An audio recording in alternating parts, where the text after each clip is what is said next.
The trouble, she thought, with acknowledging that there was a whole unseen, usually unseen, world alongside the one you so blithely walked about in, ate, slept and laughed in, was that you couldn't make the awareness of it go away.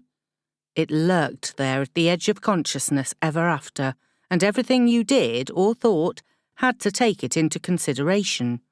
And yet, she considered, Morgan hadn't been afraid. The tears that had streamed down her cheeks had not come from fear.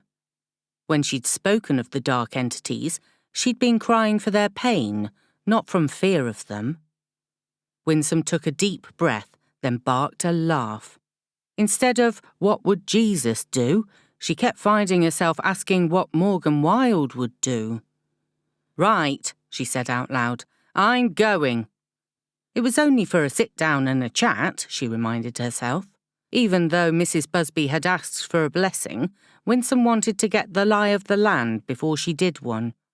Not that she had anything against doing blessings of any sort, quite the opposite in fact, but families were complicated things, and she wanted to get a better idea of what might, or might not, be going on inside Mrs. Busby's tiny terrace house. Minnie had her earphones in. Now, all she could hear was static, but she didn't care. Every now and then, a word or phrase would come through, and her dad would be talking to her again. She'd been wearing her earphones practically since she'd downloaded the Ghost Radio app. "What do you want?" she asked, ready to come up with some reason why she couldn't do whatever it was her mother was leaning in the doorway to ask her to do. "I'm busy." "What are you doing?" Natasha asked. "Nothing." They stared at each other for a moment, then Natasha sighed and dropped her eyes. She just didn't have the energy to deal with Minnie and her horrible black hair and the silly cloak she'd taken to wearing all the time. Robin had a cold, and even though Natasha knew it was just a cold, he got one every time the seasons changed and it was full-on winter now, she couldn't help the niggling thought that it wasn't just a simple innocent cold, but the virus.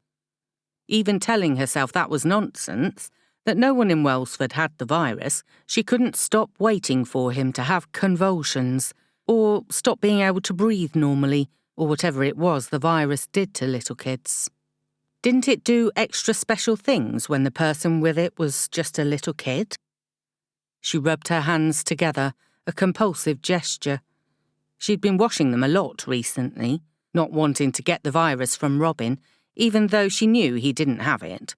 She didn't seem to be able to stop washing them anyway, and they were red and getting raw. She yanked down the sleeves of her jumper over her knuckles, cleared her throat. "Gran is having the vicar around and would like all of us to come down and have a cup of tea with her." Minnie looked across at her mother from where she was sitting on her bed. Her eyes were wide, incredulous. "You're kidding me, right?" she said. Natasha rubbed at her knuckle. "I think we need to remember whose house we're living in." "I didn't ask to come live here," Minnie said, and she looked back down at her phone. The torch had just come on, and the words she'd really come to like flashed across the screen. Entity present. She closed her eyes and felt herself swell inside with importance. Her dad was here. He hated her being at her grandmother's place too. He was doing his best to comfort her, even from the afterlife. There was a loud crash in the room across the hall, and Natasha turned, startled, eyes widening. "What was that?" Minnie shrugged. "Dunno," she said. In her ears, the ghost radio crackled, hissed. "Me," it said. "I'm here." Minnie giggled, got up from the bed and pushed past her mother. "Guess we better see what it was," she said, curious herself now.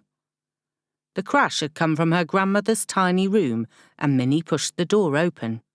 She didn't need to step into the room to see what had made the noise. "It's the lamp," she said. Natasha squeezed into the doorway beside her, then stepped into the room, bending to pick up the lamp. "Ugh," she said, "what's this water on the floor?"